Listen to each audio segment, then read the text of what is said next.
Good evening, everybody. Welcome to the November 17th Newberg City Council meeting. I call this meeting to order. Rachel, could we have a roll call, please? Certainly.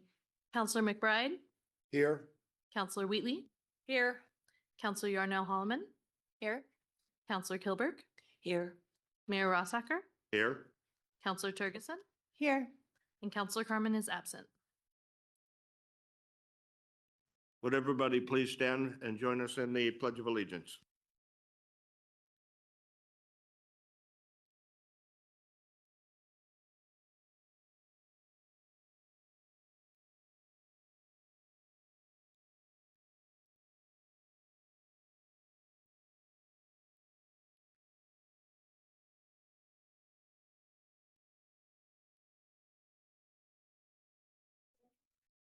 Honorable City Manager, this is always our favorite part of our meeting. Honourable Mayor, I love that you say that because it's the statistics report. And I don't know, I give it the best swoosh I can, but you know, it's still statistics. It could be seen as a little dry. So monthly statistics, these are the ones to the end of September 2025. And here we go. And combined planning decisions is going slowly up along with our housing construction and some other things. And permits for houses, 10. And I think we're going to see some more of that activity continuing as several developments are underway. And other types of permits, 58. It's fairly average for the run rate for the last couple of years, but I think that there'll be a bit of uptick there soon in the near future also. We have building inspections, 288, and once again, not a high number, but steady, and it probably will go up soon. We have 19 submission forms through the website, not as gangbusters as it has been lately, but still, it's worth thinking about. Each one of those things through the website was a question that came in, which was analysed, thought about, and answered. So it's still pretty cool. But crikey, look at that number. 24,410 elements of social media engagement. That means a click through, an open, or a pass forward to one of the city web pages. That is a crazy big number for a town of this size. And it tells you that Emily, who was up the front there, is a ninja because she is running that. And public record requests 15. And unless I'm mistaken, we're on the cusp of doing double what we did last year.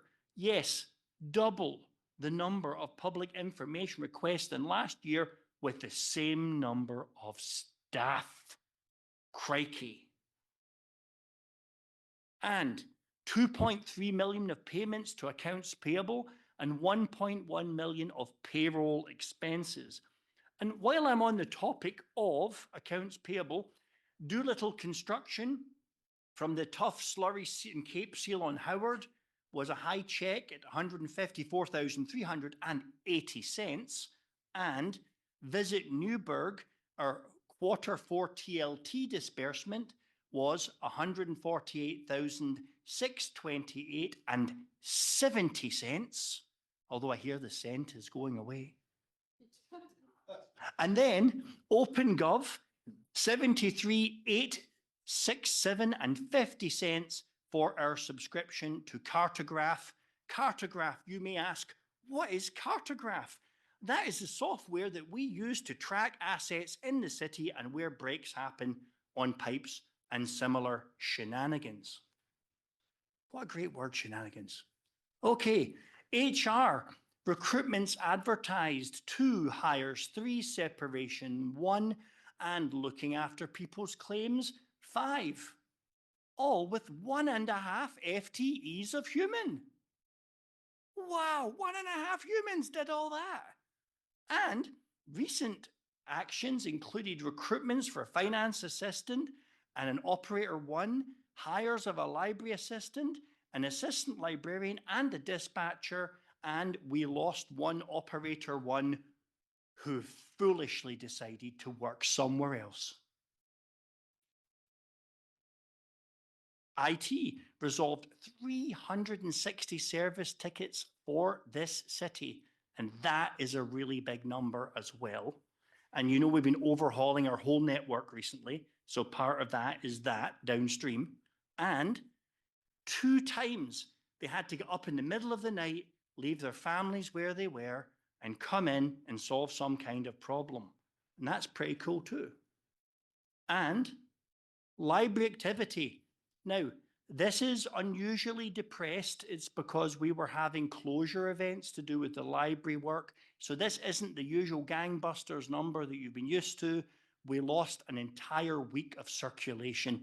And as you know, that pains my librarian heart to lose a week of circulation, but it'll be coming back strong. Public safety, 2,377 calls for service, and every one very significant in that person's life to get the help that they need. Public safety, 723 naughty people were ignoring basic things that they learned on their driver's test, and they were speeding through our town or making bad turns, maybe on red or something. And that's a bigger than normal number too. And of those naughty people, 485 of those naughty people were given a citation or a warning of some sort and told to knock it off. I do better at this when it's a real story time, by the way. And a bit of good news. We've been seeing less DUIs this year. That number has been generally pretty good through the year. So people are taking that seriously. Dispatch, 828 911 calls of the highest importance. 3,142 non-emergency calls through dispatch. That's a little less than average, but still fairly high. And every one of those is important to the person that made the call. Water production in that month, 92.9 million gallons of fresh, delicious Newberg water, and 64.7 million gallons of the unspeakable was dealt with. Work orders, 965 work orders were completed, a relatively low number for 1 month, I will say. And that is the total of all of our statistics for September. This was the highest social media engagement ever in the history of our city. What? It had the second highest PRR level. Circulation numbers were very low due to the library ramp closure, and the library ramp is opening next week. And it's still the best library in at least 3 counties, maybe the state. Any questions?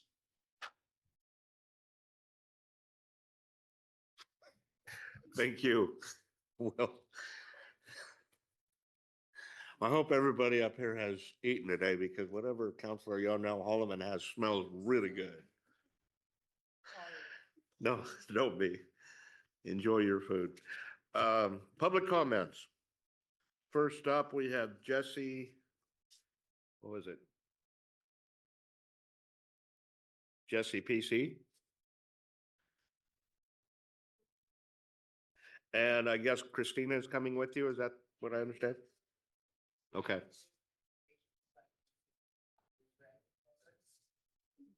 Awesome. Kashunk. About those connective issues.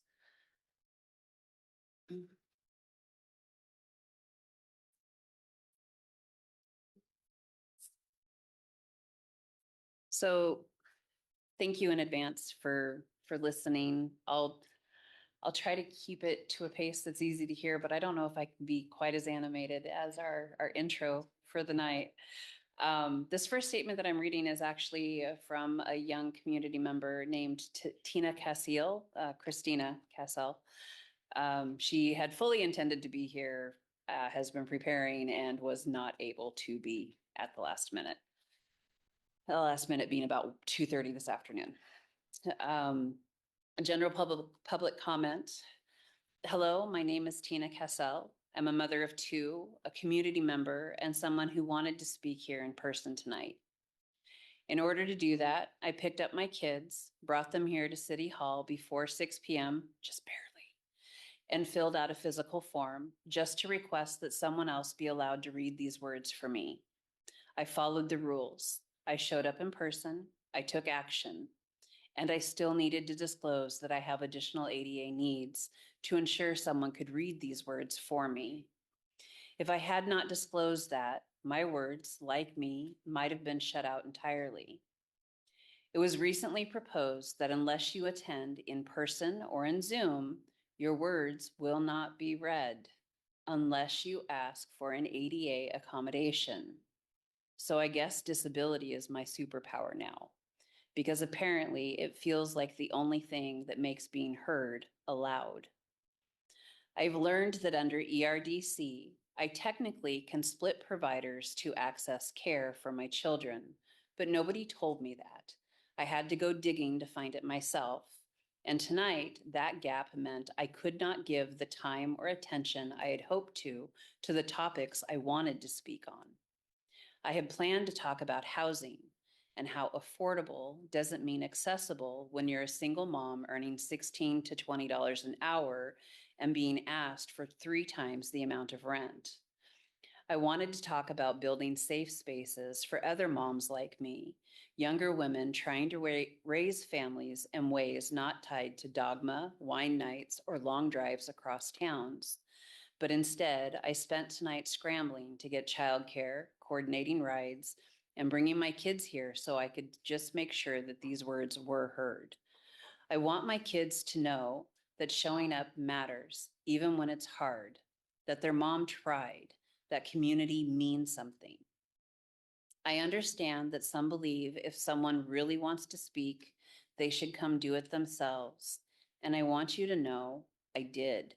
I came, I showed up, I followed the rules, but just showing up has to be allowed to look different for families like mine.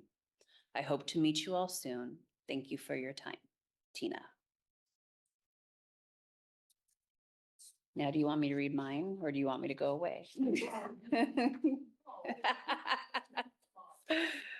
All right. That's what I have this week, folks. Hello, my name is Jessie Ferris Cunningham.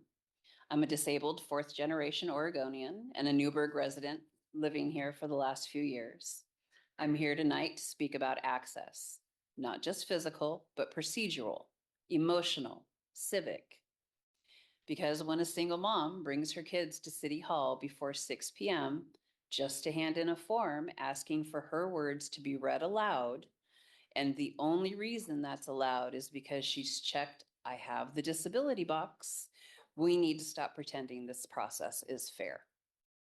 That mom is Tina. She was supposed to speak tonight herself, but her ERDC-funded childcare provider said no, citing a 10-hour daily limit that Tina had never been told about. She couldn't stay. So instead, she drove here with her children to deliver the previous words and had to request that I read them for her as her ADA accommodation. If she had not named her disability status, those words, her thoughts, and her energy would have been silenced. Because it was recently proposed that unless you're here in Zoom, in person, or have an ADA protected reason, your public comment will not be read at all. That's not access. That's gatekeeping dressed as legalese. I'm not presuming or implying this is intentional. I see the system, how it can go, how it's gone. Tina showed up. She filled out the form. She did everything the system told her to do. And she still needed to ask for special permission, not to speak, to be heard. So I'm asking tonight, who is this process really built for? Because I've read your ADA policy. Quote, contact us 2 business days in advance for accommodation. That's not access, that's a compliance cushion. It protects the city, not the people showing up last minute because life is unpredictable. If I miss my comment window tonight, or if I hadn't disclosed my own disability in advance, you would not be obligated to read my words for me. I am literally proofreading this at 4:27 p.m. today. That's not a mistake. That's the system working exactly as designed without consideration of brains and real life that happens, even when we don't ask.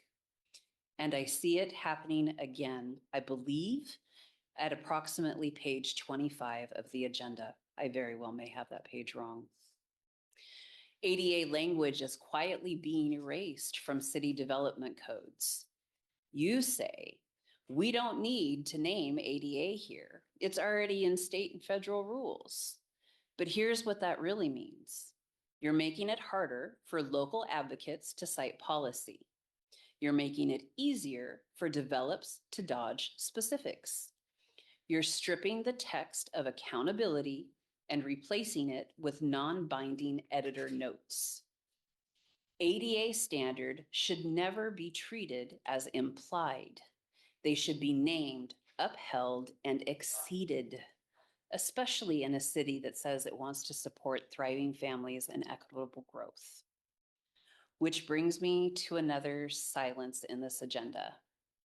You say affordable housing, but I don't see any accessibility mandates. I don't see a real income match. I don't see a reason for many young adults to stay here. Our beloved college community often moves on, as do high school grads when they're able. The funds aren't here for the jobs to keep them. And I sure don't see a system that lets working parents be heard without jumping through 3 hoops and disclosing personal medical information. So if you do ask, how can the city of Newberg thrive? I'd say start there with moms like Tina, with disabled folks like me, with youth and caregivers and workers who want to show up but don't see where the doors open for them. Thriving looks like a system that meets real people where they are, not one that expects us to fit into a process that was never built for us in the first place. Thank you for your time. I hope you'll truly listen and hear ours. Thank you. I do have a short poll that I took in like 7 groups, Facebook groups, just to get a general idea of what it would take. I literally asked, what would it take for you to come to these meetings? I didn't have a lot of responses. There's maybe about 30, 40. Overwhelmingly, it is childcare and people don't have the ability to get here. So if you're interested in that information, or if we want to do other polls out in other community groups, because there's more than one for here, right? Might be good. Thank you.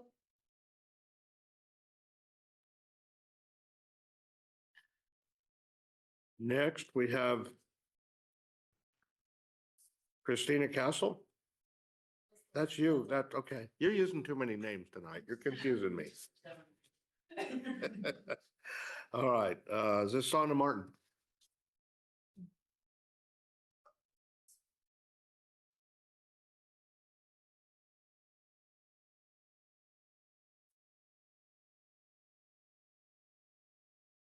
Hi, Sonda Martin from Newberg.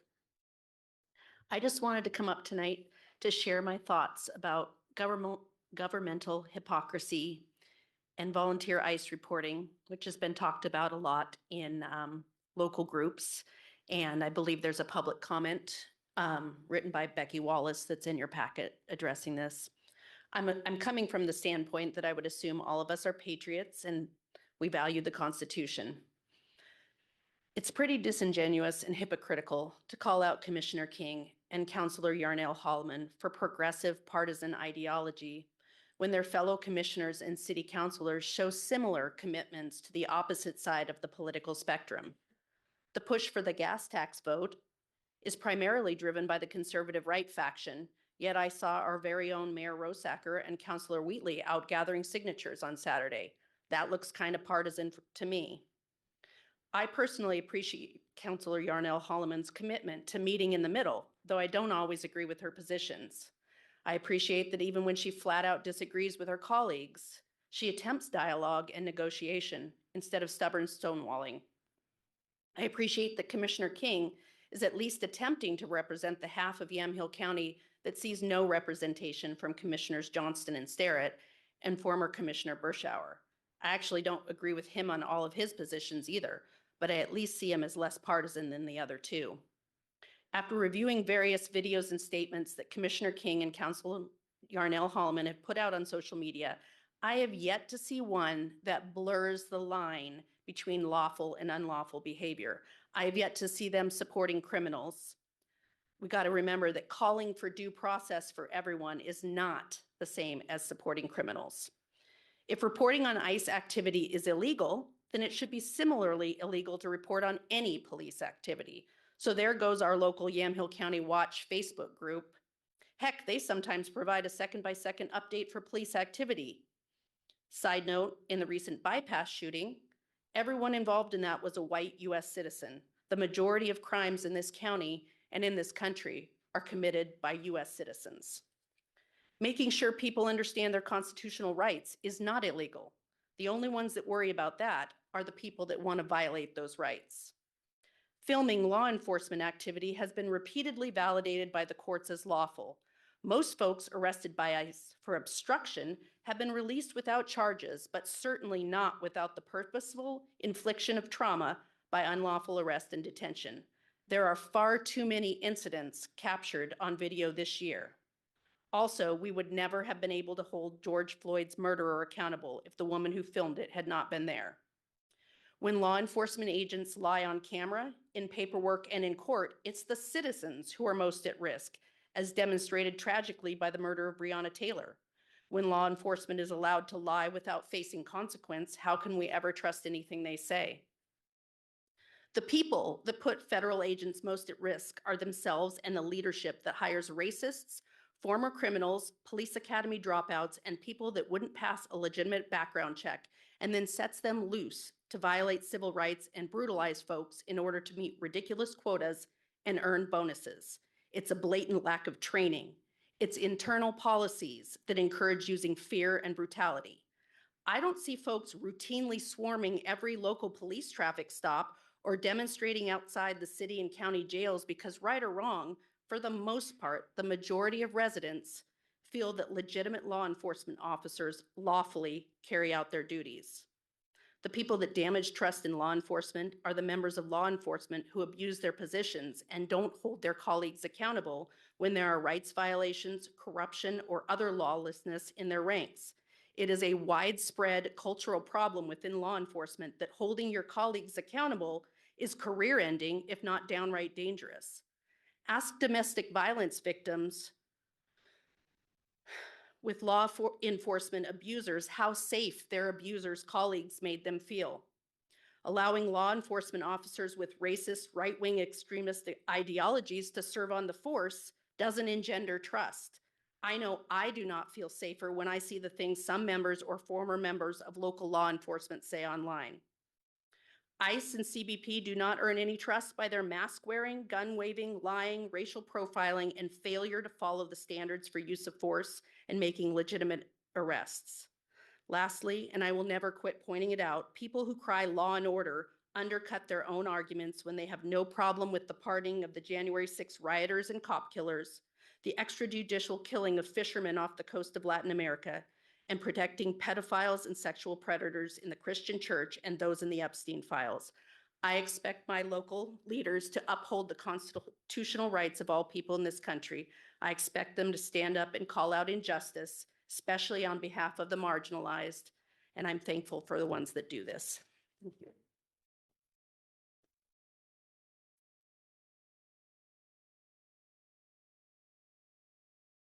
Not sure what the two of you did, but you have a fan club back there.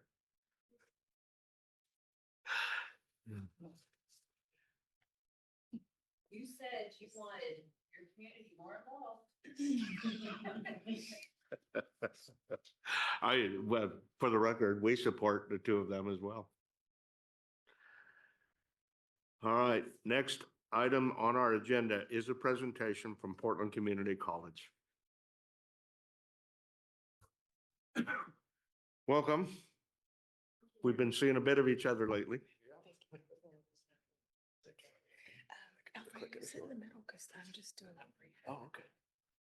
Okay. Yeah. Okay.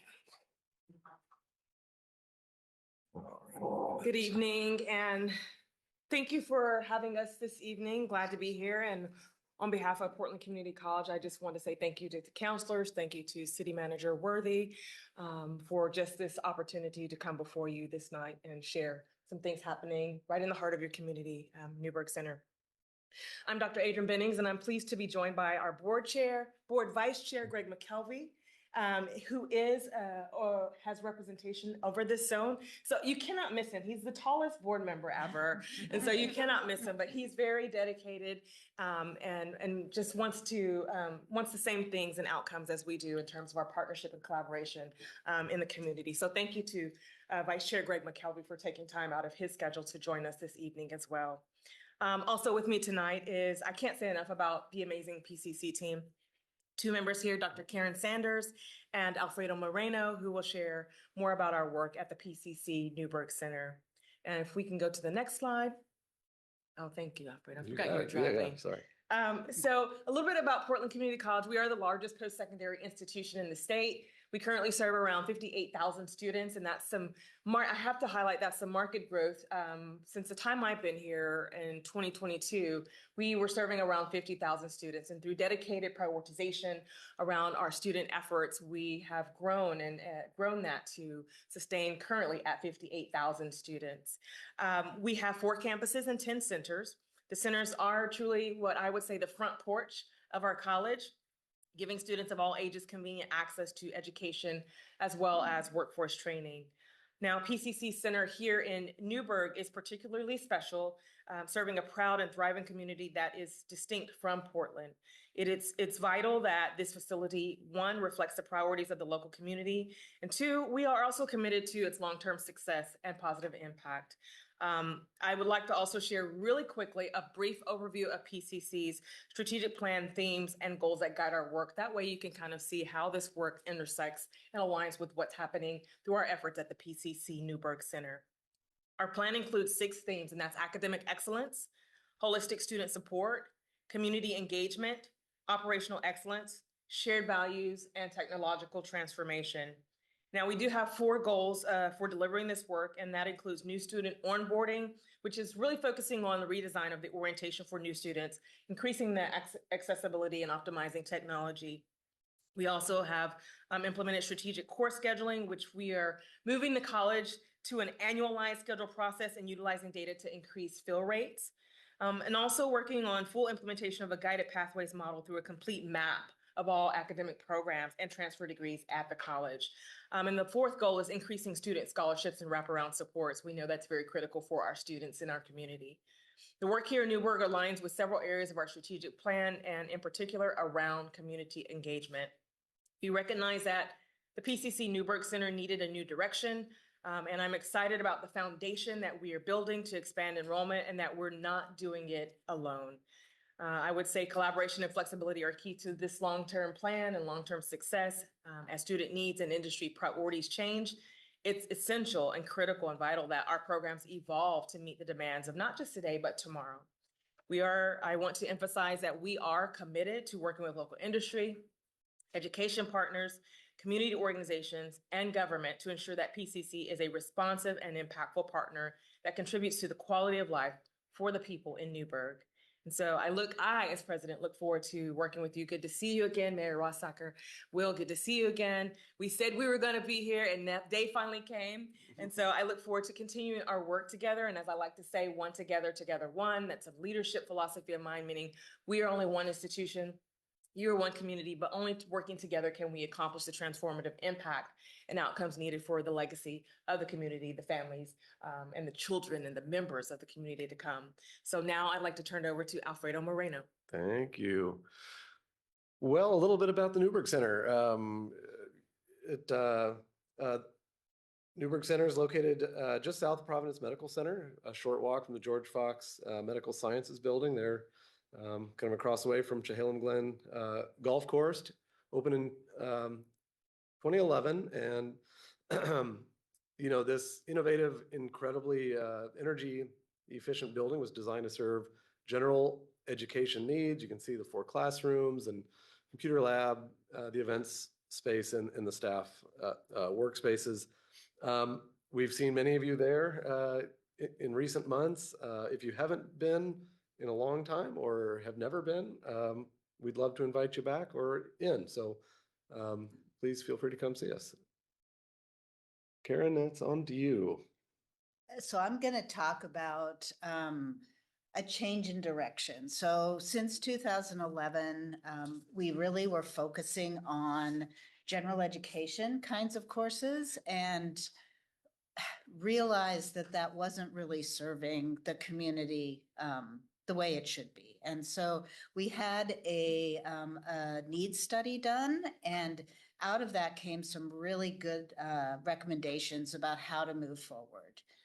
I don't know what the next slide is. Perfect. Yeah, okay. So basically, you can see here on the slide, the key point I want to point out is aligning our programming to the job market and to workforce training. So that's really the shift that we're making, is from gen ed courses to aligning with particularly advanced manufacturing and healthcare training, mostly short-term training to really get folks skilled up and out into jobs. That's good.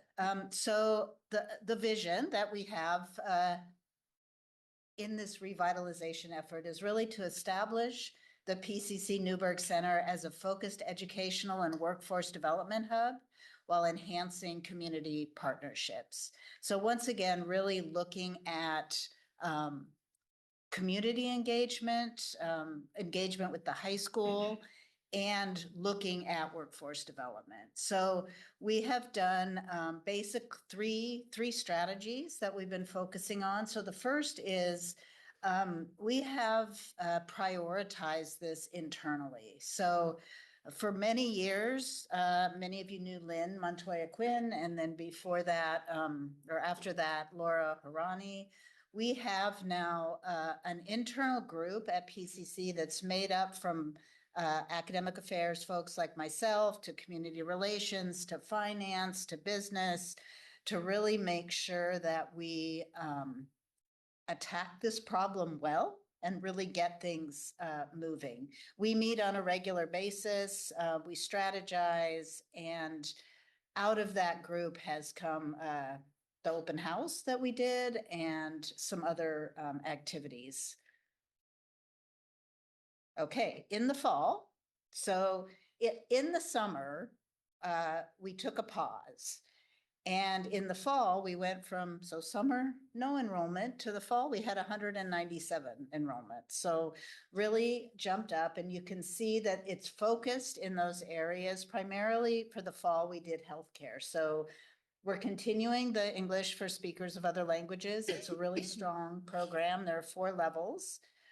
There's also some basic computer literacy skills.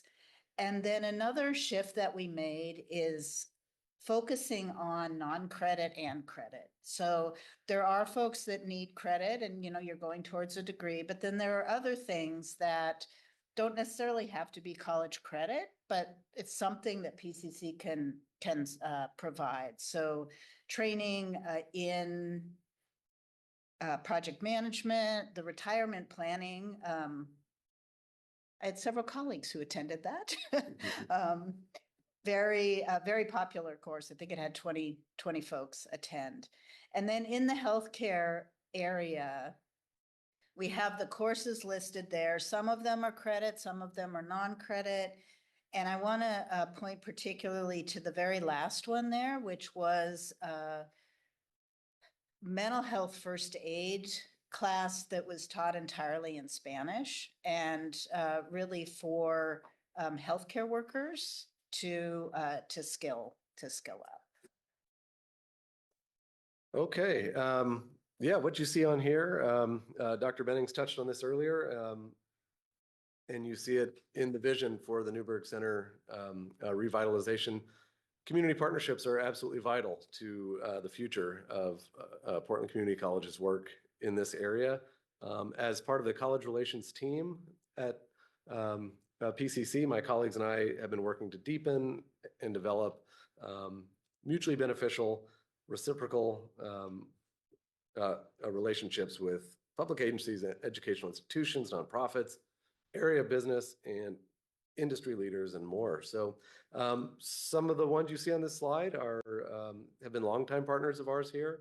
Others, we're just starting to explore our potential together. So this fall, we've taken or scheduled tours of Friendsview, of ADEC, to explore how we can better support their evolving workforce development needs.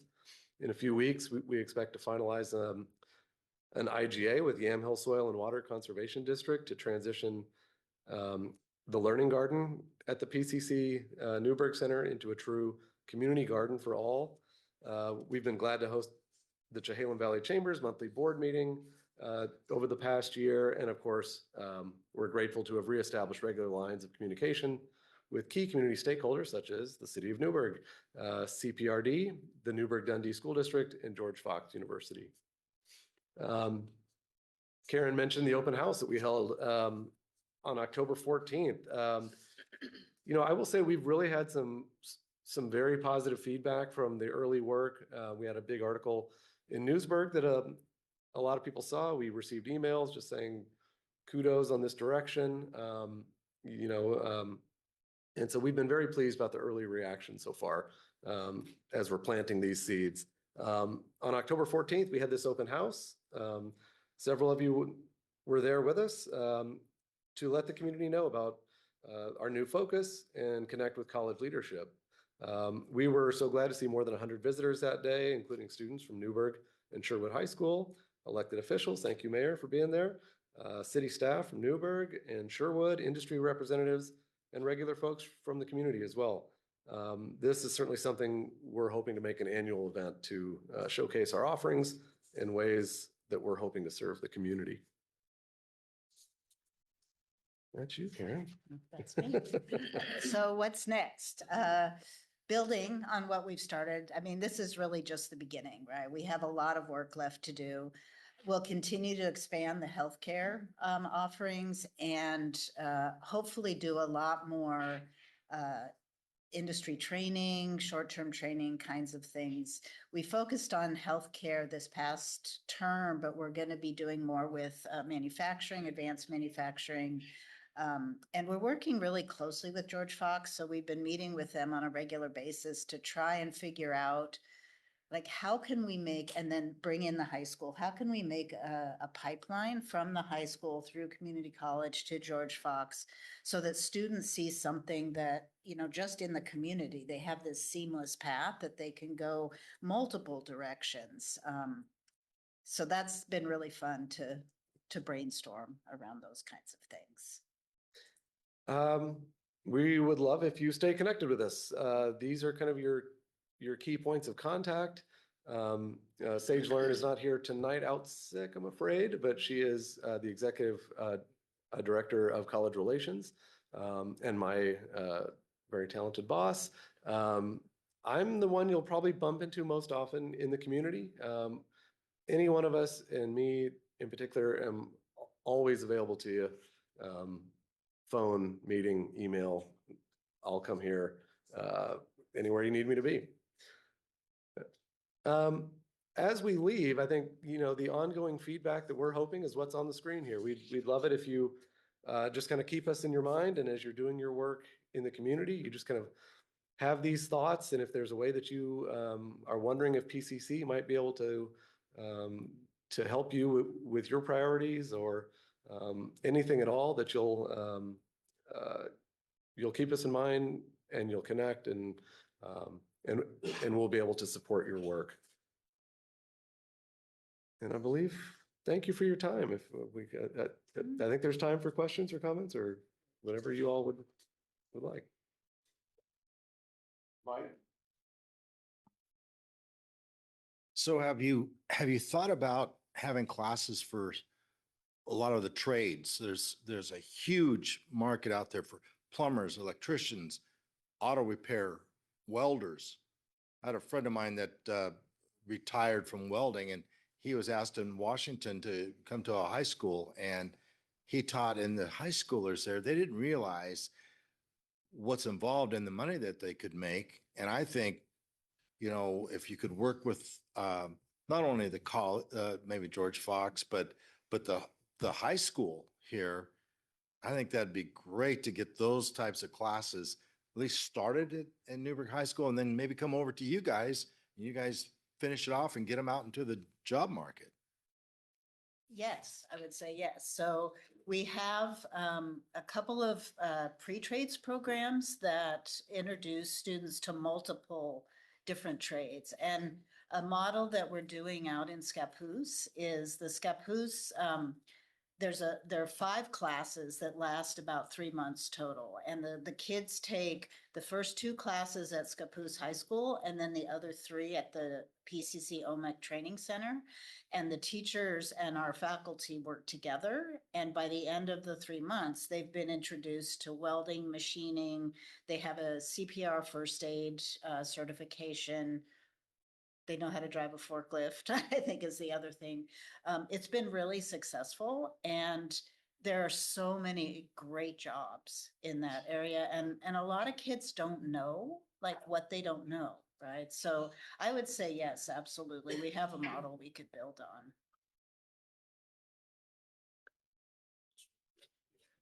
Thank you so much for being here. And my comment is pretty close to Mr. Counselor McBride. You opened in 2011. Is that accurate in Newberg? Okay.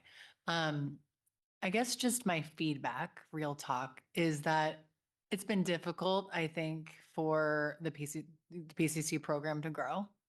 And I'm channeling a longtime business leader in our community that I am sure you have been in contact with. And so I'm excited to hear that there's conversations happening with George Fox and how to create those pathways together. I'm also super excited and just want to affirm the work you're doing around industry and working with our largest employers of how PCC could be supportive to their workforce needs. And I guess that is just my comment, is that I would love if PCC Newberg really became the epicenter of workforce development for our leading employers within our community, but then also to attract employers to come here as well. And so just thinking about, what available lands do we have and what employers may come here and how do you plan for that with the city is something that I think would be really cool. Also with high schools, not just Newberg, but also, Dayton, Yamhill Carlton, McMinnville, et cetera, building off of their CTE programs that they've already have established. And it sounds like that's the pathway you're on. Because I'm in healthcare, or have been in healthcare for my career, I would be curious, where that overlap with George Fox could be, whether that's a CNA program or a tech program, imaging, something that we're really struggling with in healthcare in those more entry level workforce positions that we can't seem to train people fast enough. So I'm really excited you're here though. And I'm glad to hear that your continued investment will continue on. So.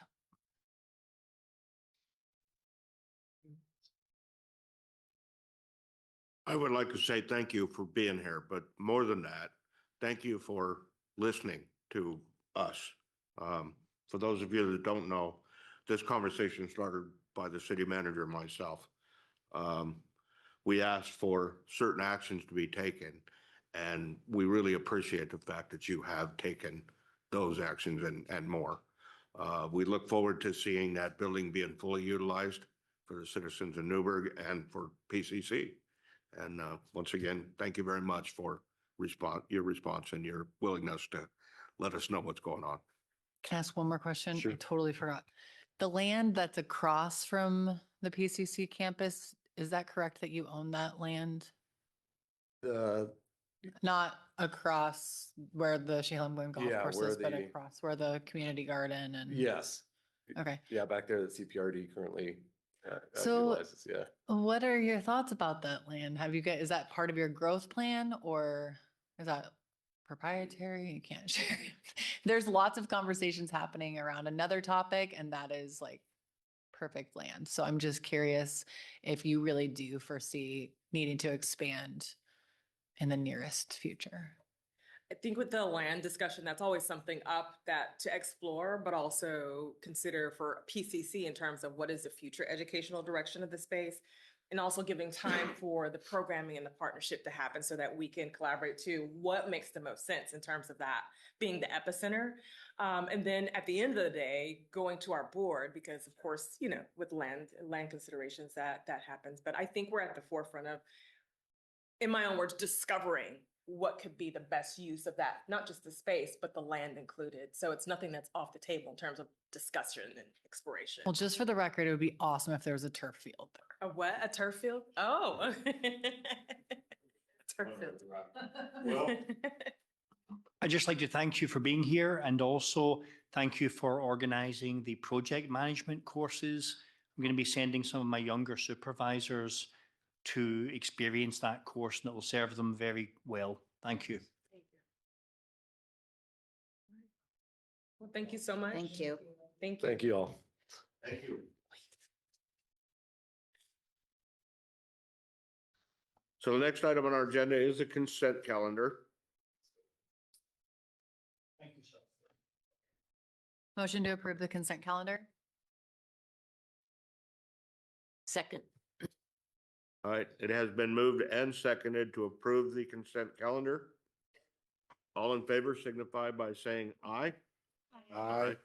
All opposed, nay. Motion passes unanimously.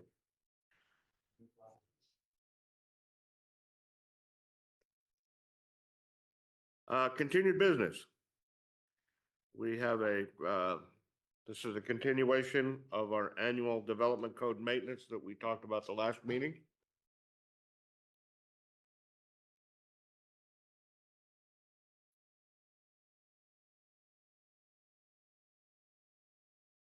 I know you probably already have this thought in your mind, but could you please address the ADA addition that Yes, was of course, brought Mayor. up? Thank you.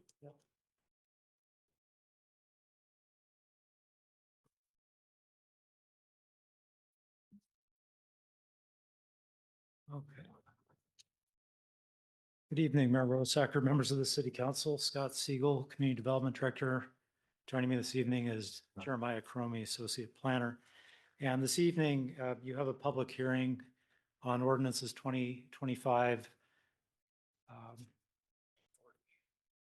2940, thank you, and Excuse me just a minute. Yes, sir. This is an official meeting. I need to open Okay. it properly. James, I can't believe you haven't already yelled at me, but.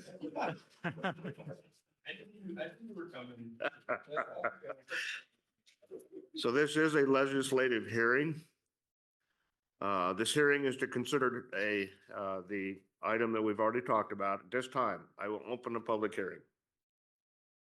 Citizens will be able to testify in this issue by first submitting a public comment registration at the back table. Do any of the members of this council, board, committee, or commission need to declare a conflict of interest, abstention, or ex parte contact?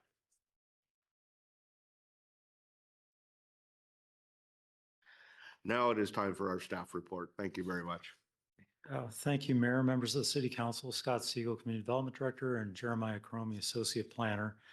And before you tonight are ordinances 2025-2940 and 2025-2941. Those are the two code maintenance ordinances.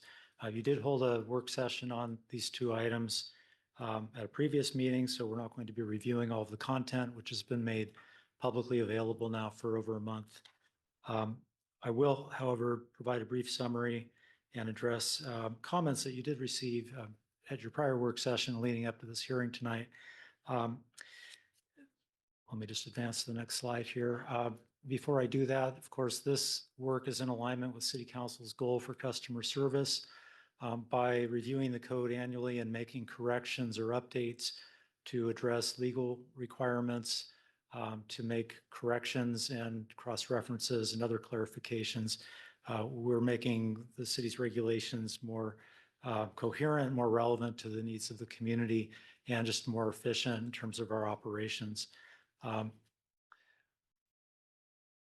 As I covered at your last meeting, actually there are 27 total corrections or clarifications and other minor edits, including one that came about from a public comment that you received at your last meeting relating to home occupations and signs, which we've addressed here in the council report. There are a total of 8 minor policy updates, which we summarized at your last meeting, and then other changes to address changes in state law. On the matter of ADA compliance, certainly the city does implement the ADA. We do that in a couple of different tracks, one of which is through the building code. So all building construction and remodels, our building official and plans examiner inspectors are all responsible for ensuring ADA compliance in new construction. That extends to accessible ways that attach to sidewalks that connect buildings to the public way and the traverse parking lots and that provide other accessibility. Secondly, we have public improvement standards through our engineering construction standards and specifications, and those apply to sidewalks and in the public way. Earlier this evening, you did hear from a community member, although it's not on the record for this public hearing.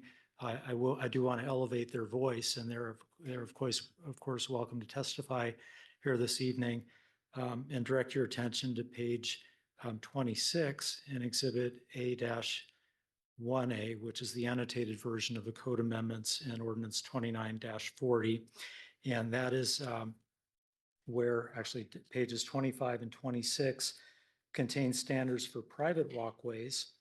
And the edit that's proposed there, it does remove a reference under 15 Newberg Municipal Code 15.435.140 private walkway design.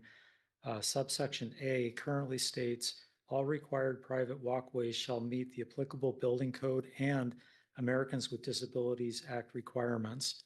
And that standard is removed, and I'll explain why in a moment, but it's, and then there's an editorial note that's added to the end of that section. And the reason for that is that the ADA requirements, as I said earlier, are implemented through the building code and the city's engineering standards. And we've had some confusion with this in the past by having that language in the zoning and development code as well. When planners are reviewing site plans for new commercial development or multifamily projects and so forth, they've looked at this and they try to do the right thing and review the plans and make sure that they meet all of our standards.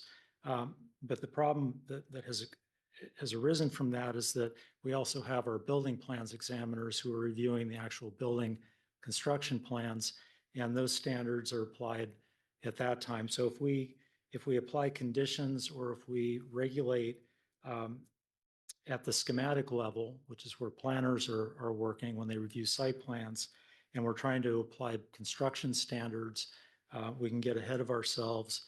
And when the construction is reviewed at the time of the building permit or with the public improvement plans, that's where grades are set. That's where for the public way as well as on the building plans, that's where the width, the grade, the side slopes, and the other dimensions of these walkways are reviewed. And so rather than trying to repeat or have a redundant set of standards in the development code, we thought for efficiency and just clarity in the regulations that we not try to regulate ADA in the development code, but instead rely upon those professional plan reviewers that do their jobs in the building code and the public improvement standards. And there is sort of a practical reason for doing this as well, is just trying to make it more coherent. And that is that the development code has certain variance procedures, and there's language in this section that I just quoted that says in subsection G, the review body may modify these requirements where in its opinion the development provides adequate on-site pedestrian circulation, and then it goes on. And the fact is that the planning staff cannot modify the ADA. So the language in there is in conflict with how the ADA and the federal rules and law operate. And we didn't want to create or maintain any language that could cause errors in the future in that regard. So I want to assure the council and the community and the community member who spoke earlier that we are very diligent in implementing the ADA, and that occurs both in the building code and reviewing buildings and reviewing walkways through parking lots on the private side, and also in our public improvement standards. And by making these changes, our goal is to make that process more predictable and less prone to error. So that's the reason for that change. And I didn't have anything to add to that unless you have questions about that. But yes, sir. Yes, ma'am. So within the engineering, design and construction standards, I think one of the concerns that was highlighted that I really appreciate is, does it explicitly outline ADA policy or does it make reference to federal policy? So hypothetically, should there be a concern, could a constituent come back in and say, per this ADA policy, like, is it really explicitly outlined within our city code or policy underneath the engineering, design and construction standards? Yeah, so Does that make sense? on the building code side, it's explicit in Oregon specialty codes. So in the code that our building department implements, which is a state code, it is explicit and it references federal rules and standards. In our public improvement, our engineering design standards, I'd have to review that for you, but that's not what is before you. This is the zoning code. Yes. Yeah, well. So on the other side of the house in the capital engineering team, the standards for ADA are explicitly spelled out right down to the level of what the shape of the form has to be, the width of the plate, the angle, and the tolerance for slopes. So it's absolutely at that very granular level. Thank you. Well, I appreciate that. And to give another example, and it works both ways. So in some ways, the ADA would be more rigorous in terms of, well, certainly with accessibility, then local codes are often as rigorous. But in the case of our engineering standards, they are. But there are examples of where the ADA would not require the extent of a walkway or a walkway width that our city code requires. So our city code may require a width of 4 or 5 feet. The minimum walkway width in the ADA is 36 inches, but that doesn't account for the ability for people to pass each other on a walkway. And the ADA also says that where a walkway is less than 60 inches, I think, it has to provide for a wider dimension at least every 200 feet so that people can pass each other. So our development code doesn't provide that exception or that nuance. It just says there's a minimum width and it's 5 feet, for example.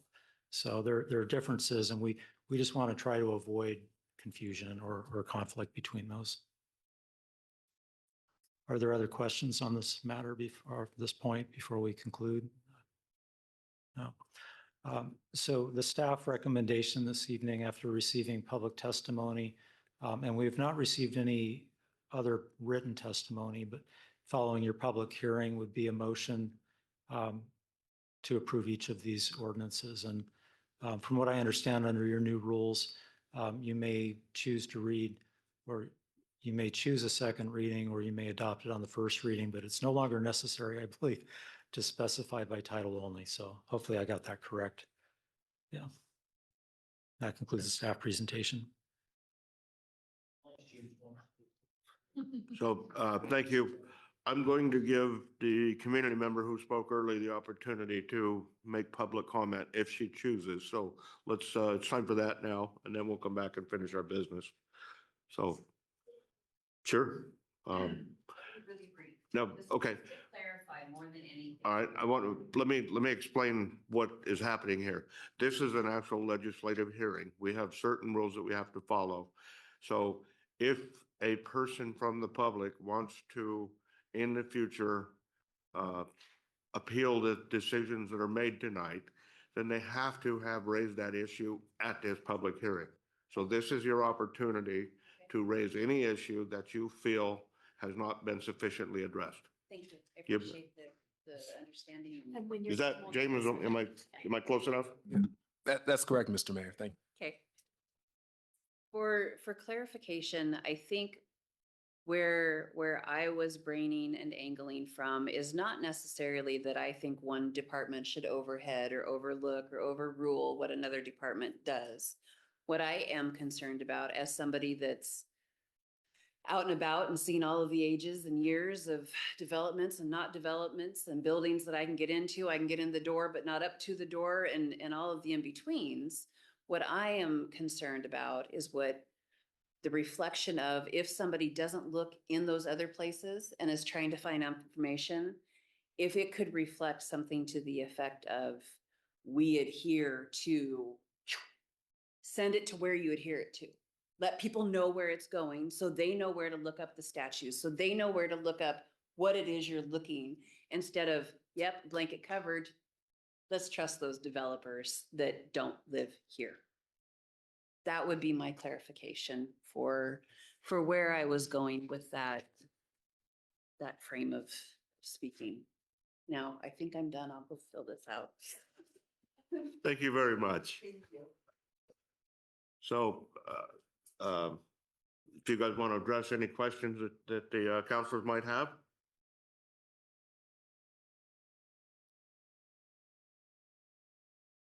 I will tell you, after the last meeting, I thought I had several questions, but in this packet, I was able to go and see the actual changes that you made, which answered every question I have. This looks like a solid piece of work that your staff has done, and thank you. Mr. Mayor, over here, are you calling the hearing to a close or is it still open? Well, of course, I'm going to call a close to public hearing or public comment. So anybody else have comments or questions for staff?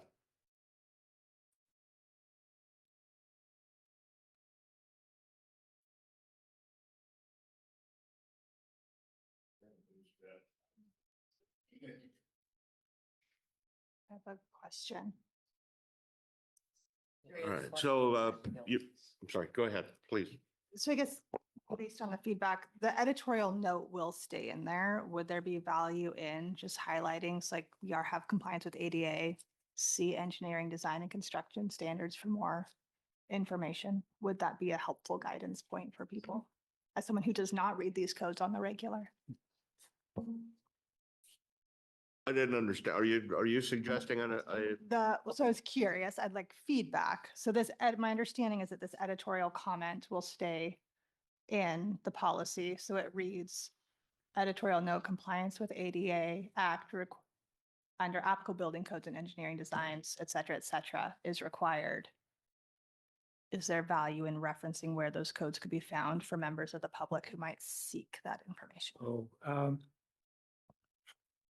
I know that intuitively it sounds like this is good customer service to do that, but we know from our work on records and having records move around, and we've had to change where our records are stored. In fact, I would be reluctant I wouldn't recommend specifying which office or which department, as departments can be renamed and even relocated. Good thought though. it looks like no more questions. So your recommendation? Mayor, recommendation is separate motions, one each for motion to approve ordinance 2025-2940 by title, and if you're so inclined, waiving the second reading. Okay, And- I'll take the first one.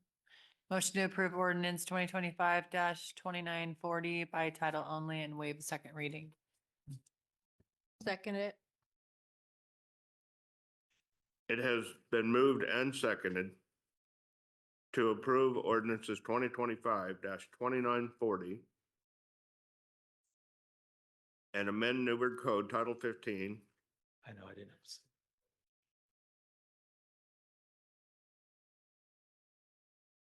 Is there any more discussion?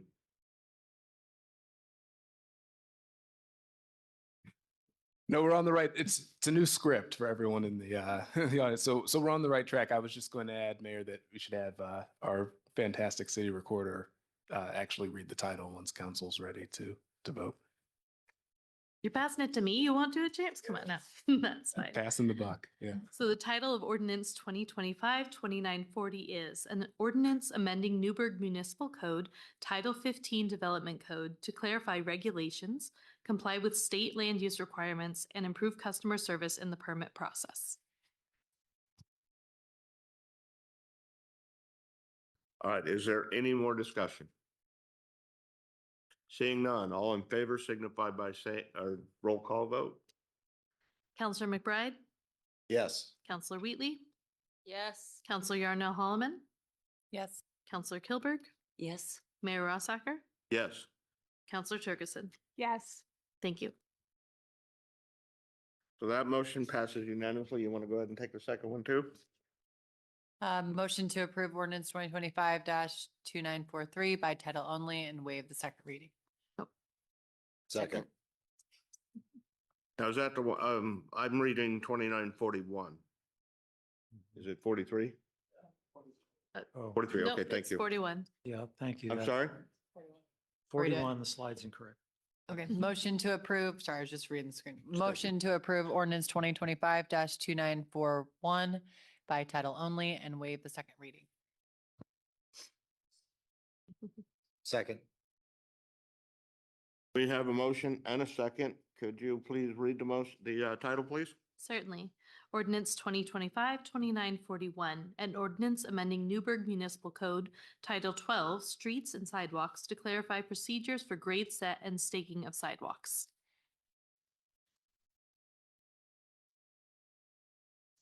Is there any more discussion?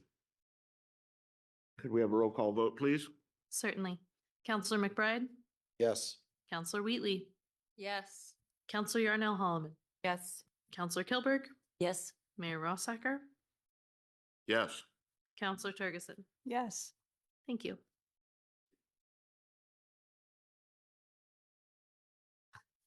All right, thank you very much.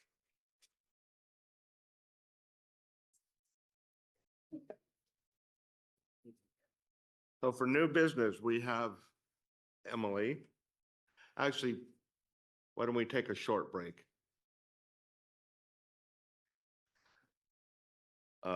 Let's come back in about 3 minutes.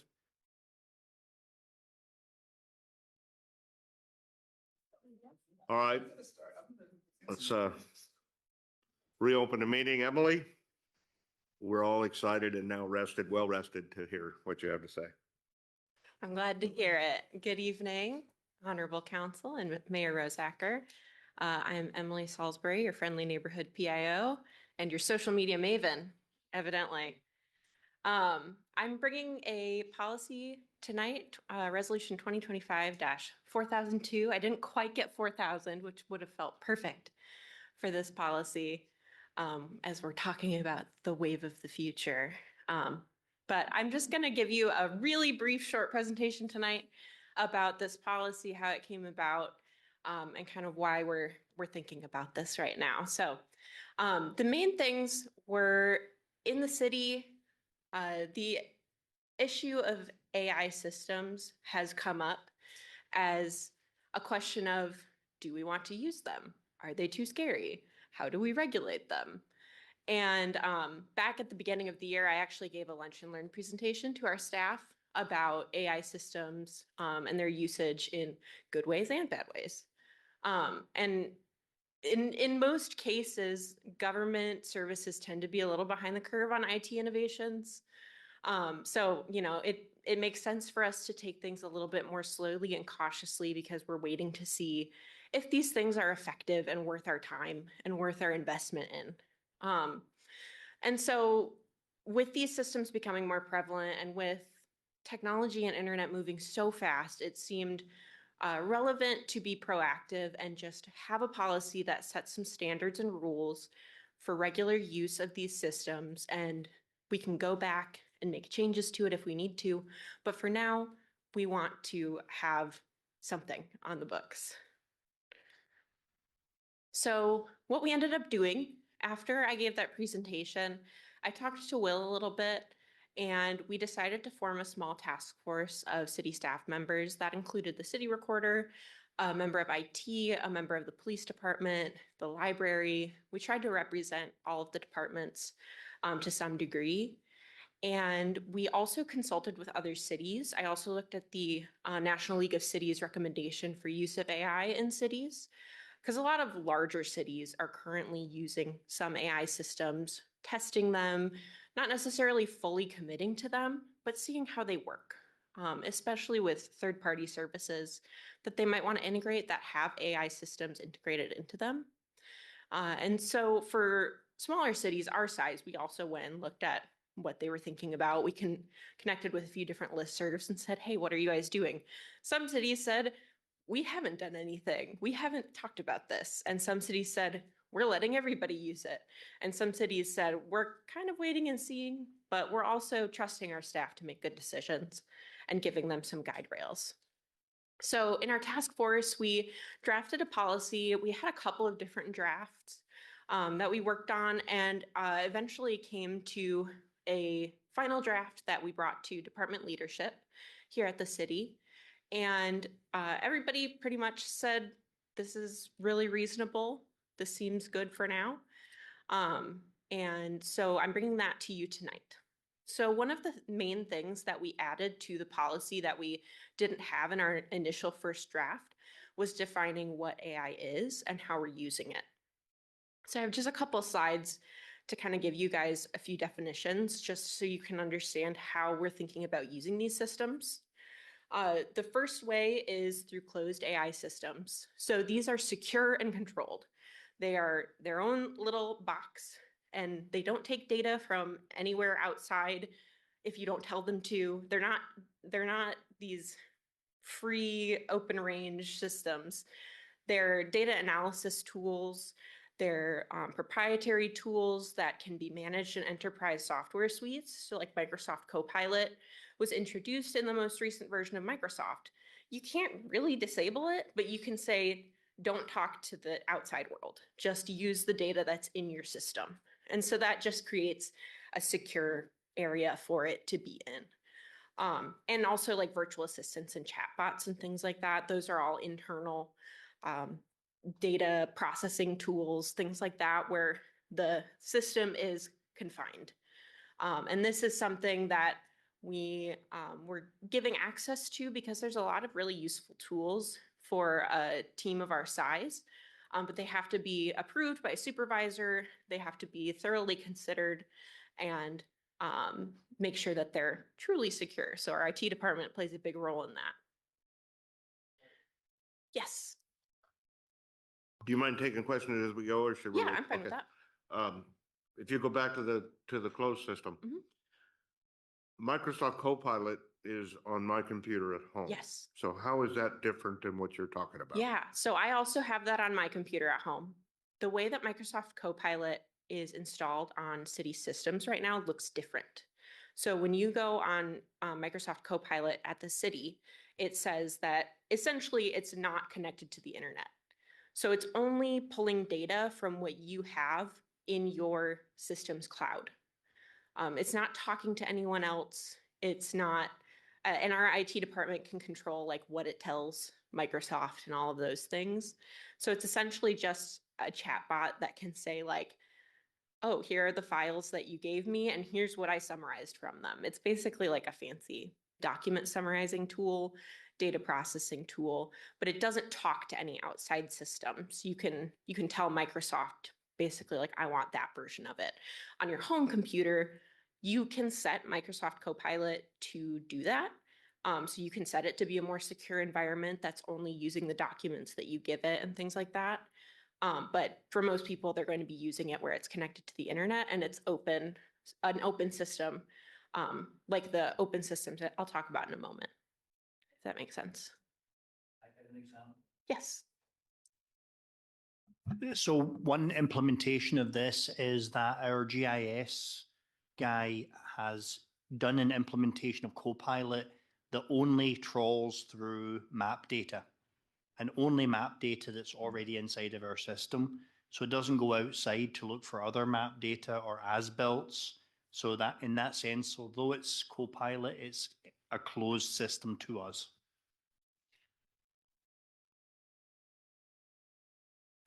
So if all that it has is the same data that our city already possesses available to it, how is that useful?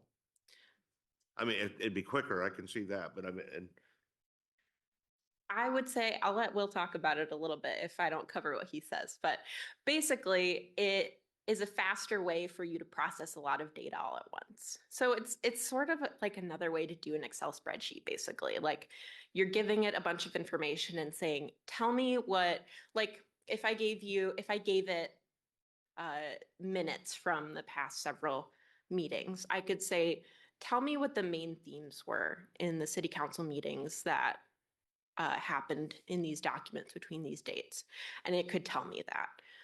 So it's sort of a way for staff to take a bunch of data and quickly synthesize it into a way that we can make decisions more quickly. That doesn't take out the portion of like the person thinking about it, but it does save some time in not having to like go through a bunch of documents and say like, I know that we talked about this land use decision, but I don't remember what the date was. Please just look through. I know it was between October and September of 2024 to 2025. I can't find it anywhere. Help. That's kind of where it becomes useful. It's just that time-saving measure. Okay. And then open AI systems are what we're talking about with your Microsoft Copilot on your computer connected to the internet, your ChatGPT, your Google Gemini, your Grammarly. Yes, even Grammarly is AI. I mean, AI features on the internet are many and multiplying quickly. So they're extremely powerful. They're easy to use. But there are a lot of data privacy, security, and oversight issues, as there are with any internet service you use. You know, you go on a website and it says, "Can we track your cookies?" Like that. That is an issue that you're going to run into with using an AI system as well. There's some consent that you have to give, but usually it's not something that is super up in your face. Like, so we're going to train our AI system with the questions you ask. Are you okay with that? They just kind of imply that that's a thing. So obviously that's not something that we want to be putting personally identifiable information into, or like anything proprietary to the city into. We want that to be, a search engine or a way to, think through something or fix grammar in an email that's not sensitive, things like that. This is the part that has more guardrails on it, because understandably, that's a little bit more of a Wild West. And at the end of the day, we want people to be responsible for their work, make good work, and make work that serves the city well. And so the main guardrails in the policy are, you're responsible for the end result of what you do. Anyone in the city, anyone that works with the city is responsible for what they do. And if we need to ask you for your work, which often happens in government, why did you make this decision? You can't just say ChatGPT told me to. And so, people can be held responsible for that. That's an important thing for our staff to consider. And so that's your open AI systems. And then just a little bit kind of why it matters. Like I mentioned, customer service is a really important standard for the city. It's part of our council goals, as is transparency. Like I said, AI tools can be used to help staff work faster, more efficiently, serve the city better, and have more brain space to think creatively and innovatively in better ways to serve the public. But it can also have pitfalls. It can make mistakes. It can give you incorrect information. Like I said, we need to be able to explain and justify decisions to our residents to maintain trust with them. And then the access issue is just, if you're using open AI systems, then you have a risk of machine-induced bias because you don't know what that system's being trained on. Like there are so many anecdotal reports of people getting incorrect information from systems like ChatGPT, like Google Gemini, like Microsoft Copilot, and being led astray in those cases. And we want our team to be ethical and ensure fairness for everyone as a high priority. And so, those are the reasons that a policy like this is really important to have as a point of reference. So just a short presentation for all of you. I'm happy to take any other questions. I'll be back at the beginning of December for official approval. And you're welcome to send me questions if you come up with them in the interim, but I can take any you might have now too.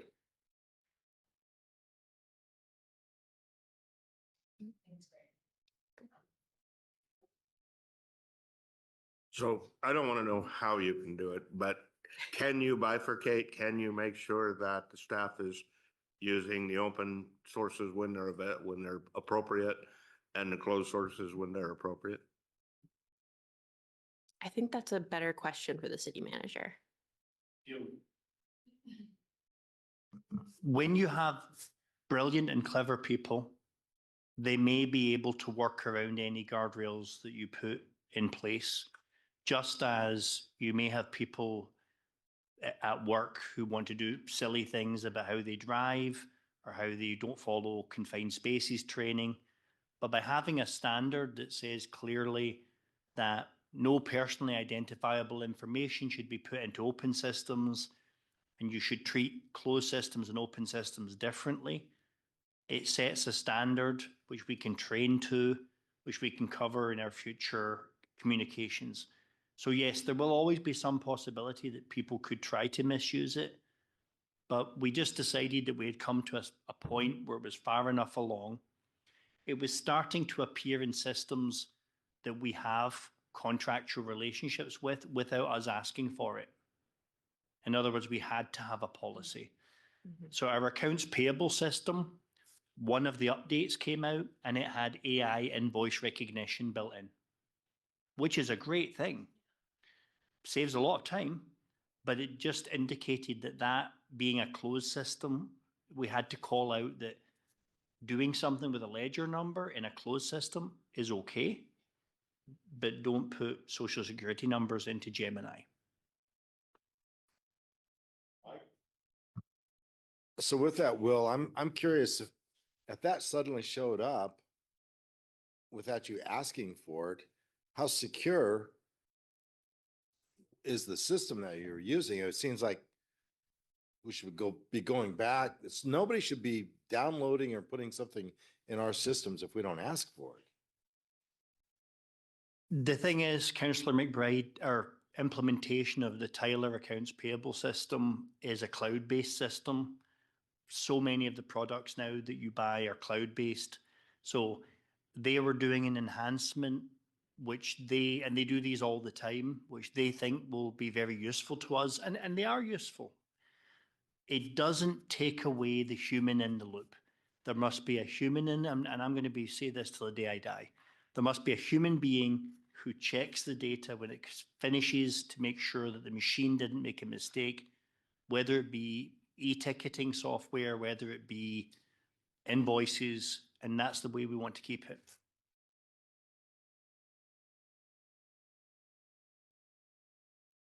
Thank you, Emily. We look forward to updates in the future. Thank you We're very much. entering a new frontier.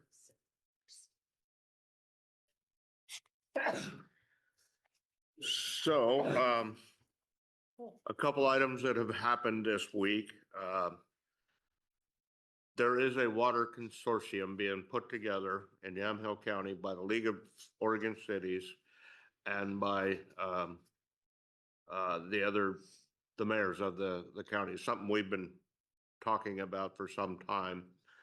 In discussions with the city manager, we don't see any benefit to Newberg to being in part of this consortium at this time. However, we are I'm getting updates from the other mayors. If something changes, then we will certainly go. So just as a piece of information, so you guys don't think I'm having conversations without you, I wanted to bring this to your attention and let you know that this is what's going on.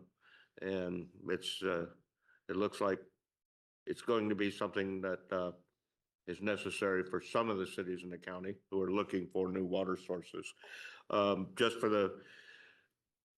Just so you know, the city of Dundee and our city manager have been involved in talking about some sort of a joint arrangement when we build a new water treatment plant, because they have a desperate need for another water source in the near future. So we're one of the options. They're considering their options, and when they come to us, the city manager will be on top of that. So the other item, this week, our county commission broached the subject of a transient lodging tax countywide, which will have ramifications for all the city. So this is something that I think eventually our city council is going to have to adopt a position. Robin went to the Taste Newberg board meeting today. Robin, do you have anything to report on what they talked about on this subject?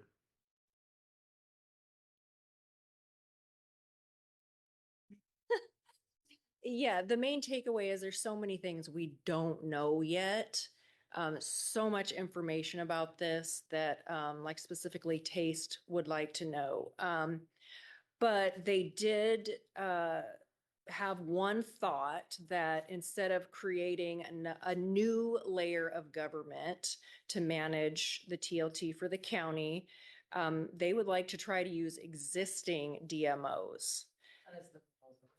Okay.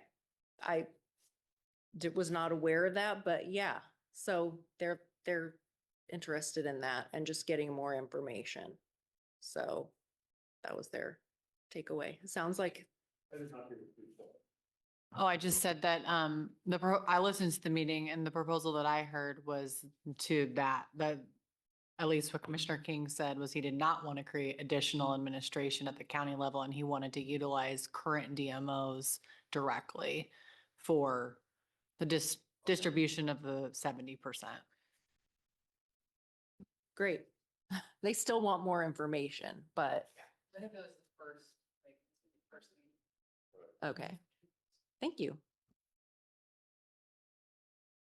All right, well, that gets us to the end of the program for tonight, so this meeting's adjourned.